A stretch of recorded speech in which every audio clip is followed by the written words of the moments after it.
సంధ్య theatre తొక్కిసలాట ఘటనలో theatre యజమానులు పెద్దరామరెడ్డి, చిన్నరామరెడ్డి రెగ్యులర్ బెయిల్ పిటిషన్ దాఖలు చేశారు. తొక్కిసలాట ఘటన కేసులో పెద్దరామరెడ్డి, చిన్నరామరెడ్డి A1, A2గా ఉన్నారు. హైకోర్టు మధ్యంతర బెయిల్పై నిందితులు బయట ఉన్నారు. A1, A2 బెయిల్ పిటిషన్లపై కౌంటర్ దాఖలు చేశారు. పబ్లిక్ ప్రాసిక్యూటర్ మరికొద్దిసేపట్లో A1, A2 రెగ్యులర్ బెయిల్ పిటిషన్పై నాంపల్లి కోర్టులో విచారణ జరగనుంది. మరోవైపు అల్లు అర్జున్ రెగ్యులర్ బెయిల్ పిటిషన్పై నాంపల్లి కోర్టులో విచారణ జరుగుతోంది.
సంధ్య థియేటర్ తొక్కిసలాట ఘటనలో థియేటర్ యజమానులు పెద్దరామరెడ్డి, చిన్నరామరెడ్డి రెగ్యులర్ బెయిల్ పిటిషన్ దాఖలు చేశారు.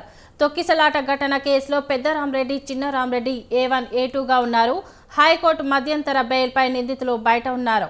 A1, A2 బెయిల్ పిటిషన్లపై కౌంటర్ దాఖలు చేశారు. పబ్లిక్ ప్రాసిక్యూటర్ మరికొద్దిసేపట్లో A1, A2 రెగ్యులర్ బెయిల్ పిటిషన్పై నాంపల్లి కోర్టులో విచారణ జరగనుంది.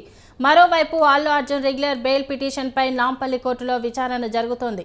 ఇక దీనిపై మరింత సమాచారం మా ప్రతినిధి ఉషా నాంపల్లి కోర్టు నుంచి అందిస్తారు. చెప్పండి ఉషా.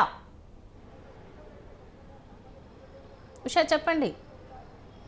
శోభా, సంధ్యా థియేటర్ తొక్కిసలాట ఘటనకి సంబంధించి థియేటర్ యాజమాన్యం ఎవరైతే ఉన్నారో థియేటర్ ఓనర్స్ అయినటువంటి పెద్దరామరెడ్డి, చిన్నరామరెడ్డి A1, A2లుగా ఉన్నారు. వీరిద్దరూ ఇప్పటికే హైకోర్టులో మధ్యంతర బెయిల్ని తీసుకున్నారు. మధ్యంతర బెయిల్లో ఇప్పటికే వీరు బయట ఉన్నారు. ప్రస్తుతం వీరు రెగ్యులర్ బెయిల్కి సంబంధించి కూడా నాంపల్లి కోర్టులో కౌంటర్ దాఖలు చేయాల్సిందిగా పబ్లిక్ ప్రాసిక్యూటర్ ఎవరైతే ఉన్నారో వారికి ఏదైతే నాంపల్లి కోర్టు జడ్జి సూచనలు ఇచ్చారు. మరి కాసేపట్లో ఈ కౌంటర్కి సంబంధించి కూడా వాదోపవాదనలు జరిగే అవకాశం ఉంటుంది. A1, A2 పెద్దరామరెడ్డి, చిన్నరామరెడ్డిలకి సంబంధించి కూడా రెగ్యులర్ బెయిల్కి సంబంధించి కూడా ఆర్గ్యుమెంట్స్ జరిగే అవకాశం ఉంటుంది. మరోవైపు చూసుకున్నట్టయితే సైమల్టేనియస్గా అల్లు అర్జున్ కేసు కూడా ఈరోజే ఫైనల్ జడ్జిమెంట్ వచ్చే అవకాశం ఉన్న నేపథ్యంలో అల్లు అర్జున్కి సంబంధించినటువంటి సంధ్యా థియేటర్ తొక్కిసలాట ఘటనకి సంబంధించి ఇప్పటికే అటు పీపీ వాదనలు, ఇటు అల్లు అర్జున్ తరపు అడ్వకేట్ నిరంజన్ రెడ్డి వాదనలు కూడా పూర్తి అయ్యాయి. కాబట్టి ఈ కేసుకి సంబంధించి తీర్పును రిజర్వ్ చేస్తూ ఇవాల్టికి రిజర్వ్ చేస్తూ అయితే నాంపల్లి కోర్టు ఉత్తర్వులు జారీ చేసింది. కాబట్టి ఈ నేపథ్యంలో